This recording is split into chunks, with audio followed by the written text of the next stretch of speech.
The bullet wounds hadn't even fully healed when I walked into the Meridian Broadcasting boardroom. Every face at that mahogany table went white. My stepmother's champagne glass shattered against the floor. "You're dead," my half-brother Vincente whispered, backing away from his seat like I was a ghost. I smiled, sliding the acquisition documents across the table. "You tried to erase me from the headlines and life. I survived, and now I own 60% of the media empire, controlling every story." The silence that followed was sweeter than any headline I'd ever written. The Crescent Bay compound glittered with the annual shareholder gala's excess. Crystal chandeliers, imported champagne, the collected power of Costa Aurelia's elite packed into 3,000 square feet of glass and ambition. I walked through the main entrance without an invitation. The security guards recognized my face from the obituary they'd been told to forget. Gasps rippled through the crowd. A woman in diamonds dropped her flute. The champagne pooled at her designer heels. As I passed, my neck scar catching the light above my open collar. I'd chosen not to hide it. Let them see what their golden family had done. My father stood at the podium, mid-sentence in some rehearsed speech about Meridian Global Media's quarterly growth. Renato Meridian, 71 years old, silver-haired, commanding. A man who had built an empire from a single radio station and ordered his own son's death to protect it. He saw me. His voice died. "Good evening, father." I kept walking toward the stage. "Don't stop on my account." Isadora Vance Meridian's champagne flute exploded in her grip. Blood welled from her palm, but she didn't notice. Her preserved face, 54 years of refusing to let stress touch her skin, cracked with raw terror. She'd been the one who convinced Renato I was too dangerous to live. My journalism had gotten too close to their financial crimes. "Security!" Vincente's voice broke as he lunged forward from the head table. My half-brother, 28 years old, legitimate heir, handsome in that manufactured way that came from trainers and stylists rather than character. "Remove this imposter immediately." Two guards moved toward me. I stopped walking, reached into my jacket. They tensed, hands on the weapons. I pulled out a manila folder, held it up so everyone could see the Broadcast Commerce Authority seal. "Notarized acquisition documents," I said, loud enough for the room. "I suggest you verify them before you touch me." Vincente snatched the folder. His eyes scanned the pages. His face went gray. "This is impossible." He looked at our father. "This has to be forged." I climbed the 3 steps to the stage, took the microphone from Renato's frozen hand. My father's eyes held fury, but his body couldn't move. 6 months ago, he'd watched footage of my body being dumped in the Harbor District. He'd toasted to the family's security that night. I'd been bleeding out in an alley when Marisol Cabrera found me. She ran a small investigative blog, knew how to disappear people who needed disappearing. While I learned to walk again, she taught me something else. The Meridians were drowning in debt they didn't want anyone to know about. "Ladies and gentlemen," I addressed the assembled elite. Politicians whose careers my family controlled, executives whose companies rose and fell on Meridian coverage, socialites whose secrets filled our tabloid pages. "I'm Damon Solares. Some of you attended my memorial service." Nervous laughter, quickly silenced. 6 months ago, my family decided my journalism was a liability. Specifically, my investigation into certain financial irregularities within Meridian Global Media. I let that land, watched faces calculate. They attempted to remove that liability permanently. "Damon." Renato's voice was controlled, dangerous. "Whatever grievances you have, this isn't the venue. This is exactly the venue." I turned to face him. "You see, while you believed I was dead, you made desperate moves. Leverage buyouts, emergency loans, stock options exercised under duress." I smiled. "Every single transaction went through shell companies I controlled." The murmuring started. Phones emerged from pockets. "I now hold 60% of Meridian Global Media's voting shares." I held up my own phone, showing the BCA registration, which means I am now the majority stakeholder of 3 television networks, 12 newspapers, 47 radio stations, and Maryview's streaming platform. "You're lying." Vincente was at the stage steps, document pages crumpled in his shaking fist. "Father, tell them he's lying." But Renato knew. I could see it in his face. He'd felt the financial noose tightening for months. He just hadn't known who was holding the rope. "Board meeting reconvenes tomorrow," I said into the microphone. 9 a.m. sharp. "I have some changes to announce regarding our editorial direction, starting with a special investigative series I've been developing." I met Isadora's bleeding hand and terrified eyes. About corruption in media ownership. The security team hadn't moved. They stood frozen between the man who'd signed their paychecks for decades and the documents that said I now signed them. "Mr. Meridian," the head of security addressed Renato, then stopped, looked at me. "Mr. Solares, what are your orders?" "Ensure my family has safe transportation home." I stepped off the stage. "They'll need their rest." Vincente blocked my path. His perfect composure had shattered completely. Sweat beaded on his manufactured features, and his hands trembled with something between rage and terror. "This isn't over," he hissed. I leaned close enough to smell his expensive cologne, the same scent that had lingered in the car where his hired men had shot me 3 times before dumping my body. "You should have aim for the head, little brother." His face went white.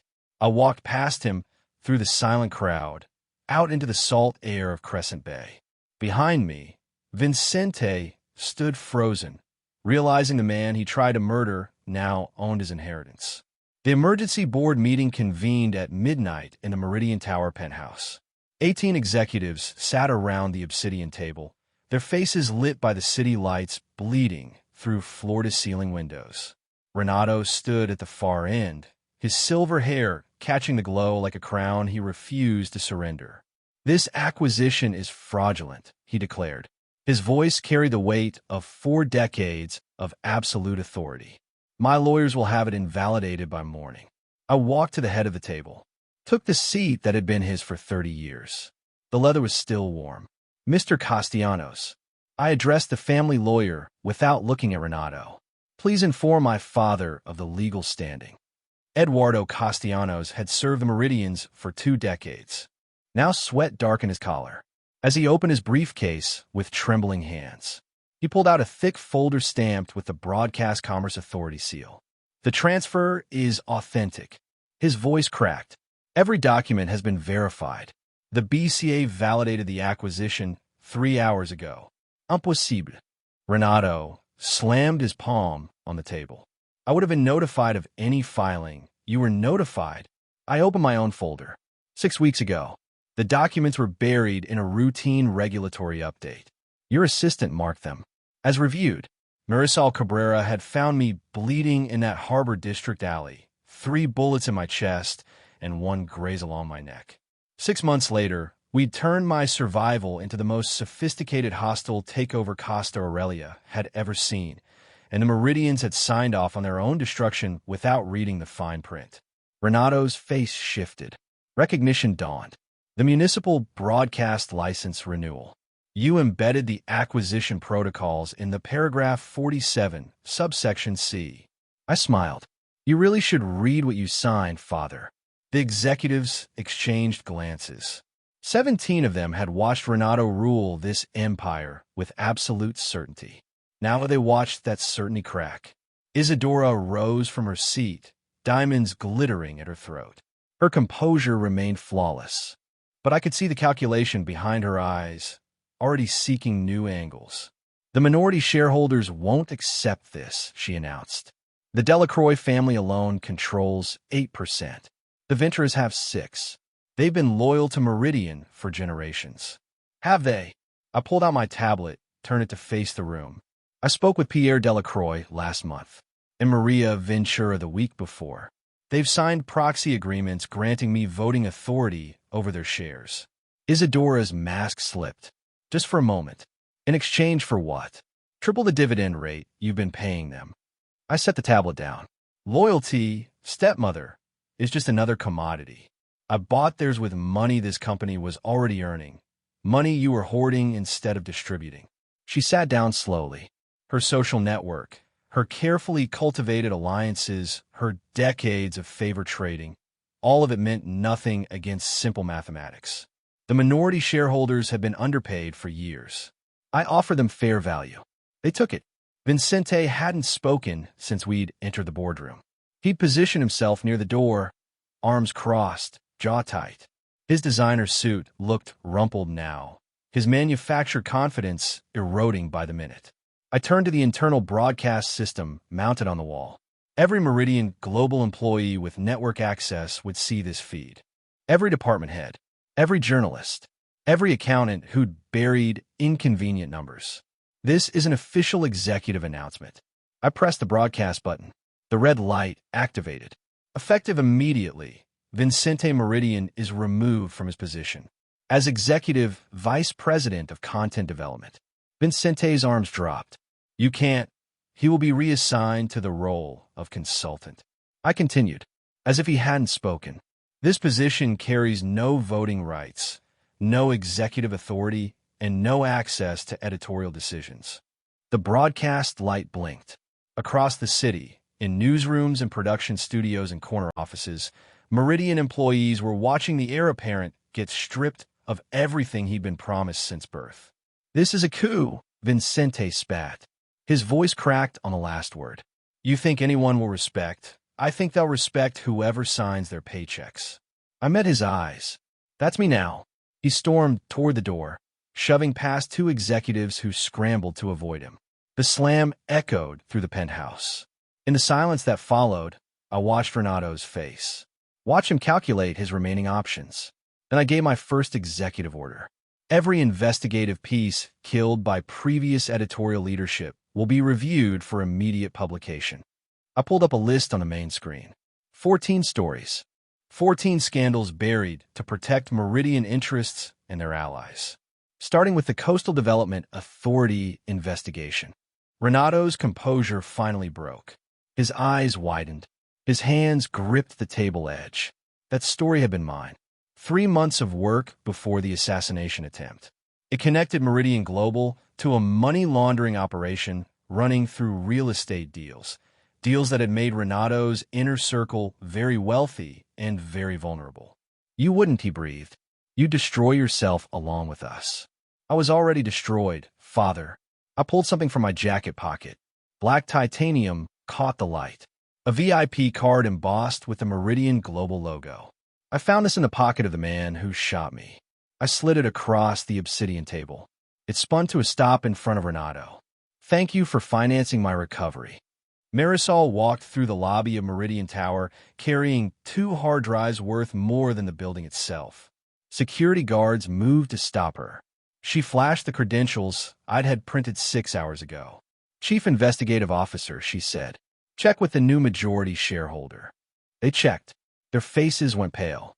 She took the executive elevator to the 47th floor. I met her outside what used to be Renato's private office. The nameplate had already been changed. Damon Solares, chairman. I'd had it engraved in gold. 2 years of financial records. She set the drives on the mahogany desk. Every shell company, every offshore account, every payment to every politician they've ever owned. The coastal development files? Everything. Her smile was sharp. They really should have used better encryption. I plugged the first drive into the secure terminal. Names scrolled across the screen. Senator Castillo, Judge Bermudez, Police Commissioner Delgado. 47 government officials on the Meridian payroll, documented with wire transfers and signed receipts. My father had built a corruption empire. He just handed me the keys to burn it down. The call came 2 hours later. Mr. Solares. My assistant's voice crackled through the intercom. The Broadcast Commerce Authority has received an emergency filing. Judge Bermudez has issued an injunction freezing your operational control pending review of the acquisition. I laughed. Actually laughed. Give me the evening news director. Senator Castillo appeared on television at 6 p.m., standing on the courthouse steps, announcing his grave concerns about foreign interference in Costa Aurelia's media landscape. Judge Bermudez stood beside him, nodding solemnly, talking about protecting the integrity of our institutions. At 6:15, we interrupted the broadcast. The anchor, one of mine now, looked into the camera with practiced concern. We have breaking news regarding the officials who filed today's injunction. Wire transfer receipts filled the screen.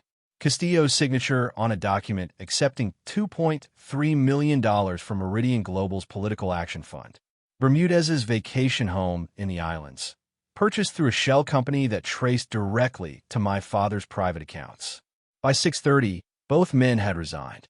By 7, the injunction was withdrawn. My phone buzzed. A message from an unknown number. This isn't over. I recognized the punctuation. Isadora always used proper grammar, even in threats. She moved fast. I'll give her that. The society luncheon at the Crescent Bay Club was supposed to be a private affair. 12 of Costa Aurelia's most powerful families gathered to discuss how to contain the Meridian situation.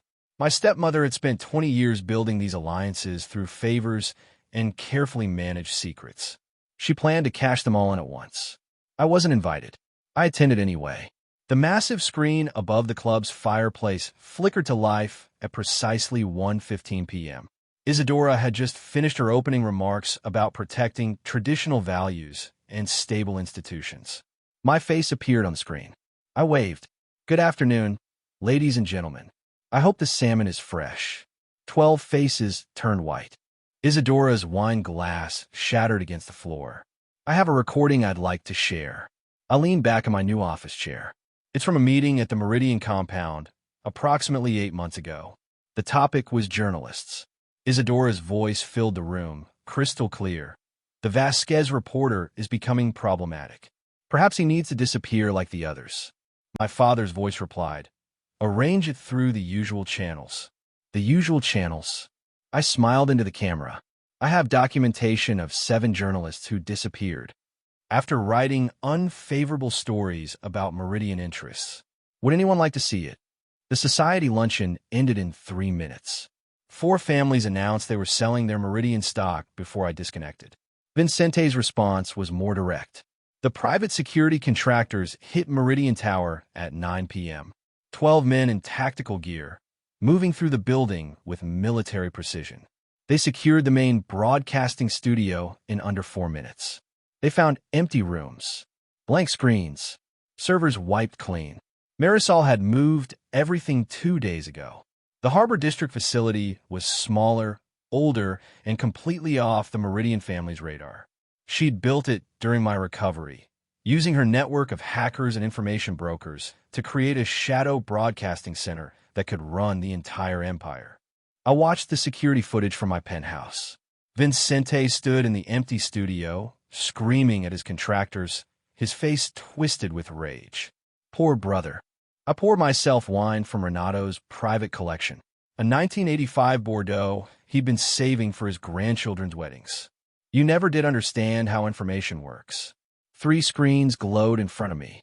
The first showed Maryview's live feed, a documentary about political corruption already trending. The second displayed stock prices, Meridian shares dropping 12%. After hours, as advertisers fled. The third showed social media, where hashtag Meridian Scandal had been trending for 6 hours. My family's 40% stake was hemorrhaging value by the minute. The penthouse had been Renato's. The wine cellar, the art collection, the view of Crescent Bay, all his. Now mine. Every sip tasted like revenge. My phone rang. Private courier service. Package delivered to Mrs. Vance Meridian. I checked my watch. 10:47 p.m. Right on schedule. Isadora would be in her private study now, the one with the rose garden view. She'd open the envelope herself. She never trusted staff with personal correspondence. Inside, she'd find photographs. The alley where they'd shot me. The shooter's face, captured by a security camera she didn't know existed. And beneath the photographs, a note in her own handwriting. Make it permanent.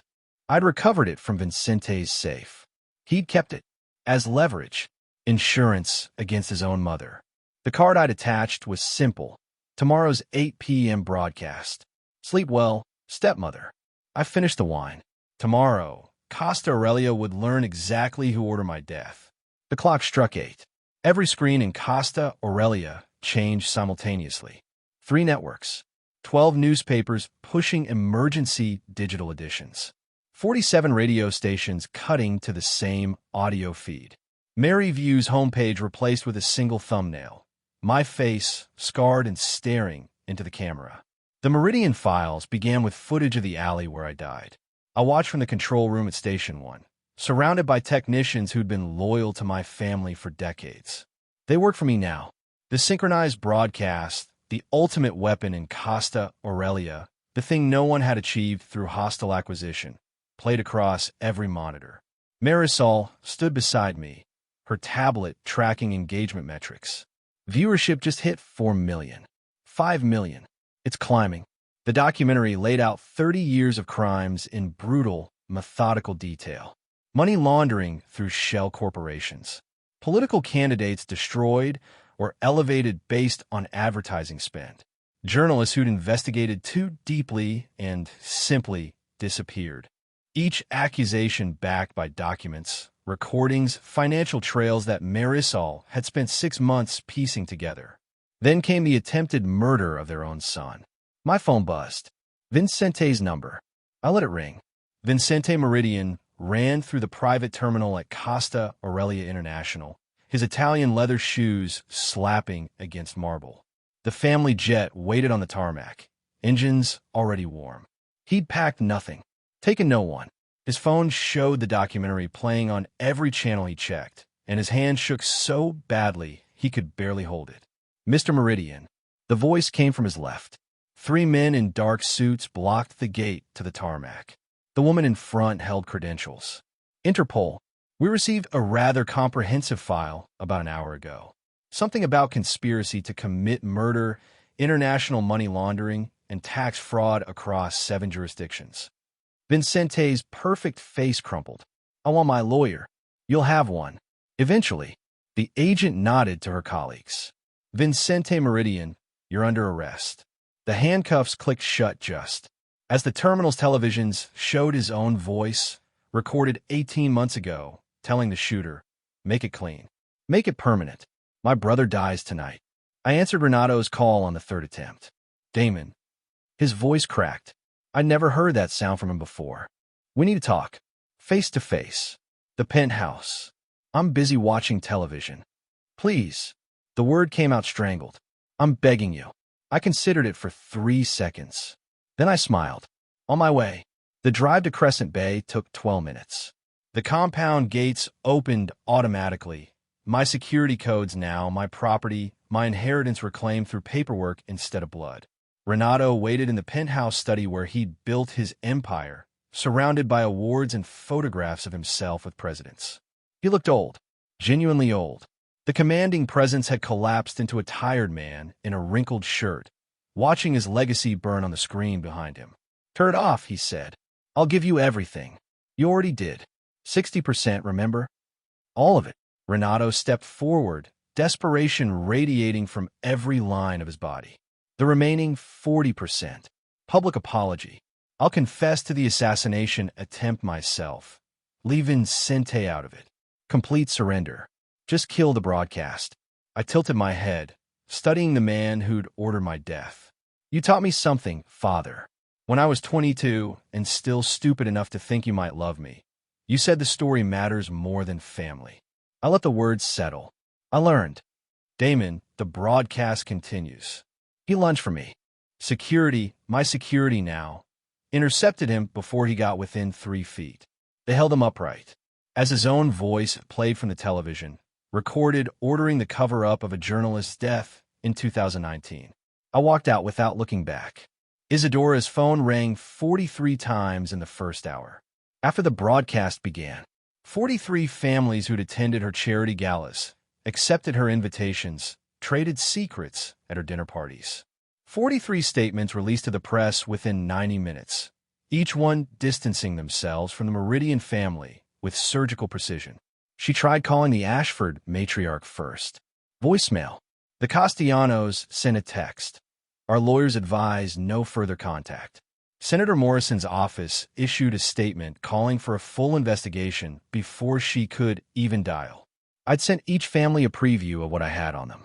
Nothing public, yet. Just a reminder that information was currency, and I'd inherited the largest vault in the city. Isadora Vance Meridian, the woman who'd turned Costa Aurelia's elite into a weapon against her enemies, became a pariah by midnight. Her social currency, accumulated over 20 years of calculated friendship, evaporated in hours. The documentary's final segment began at 9:47 p.m. I sat in a white room, camera close on my face. The makeup artist had wanted to cover the scar on my neck. I'd refused. 7 months ago, I died in an alley off Harbor Street.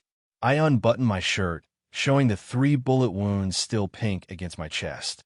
My brother ordered it. My father approved it. My stepmother wrote the note that said, "Make it permanent." The recording of Vincente's voice played again. Then the note in Isadora's handwriting, photographed in high resolution.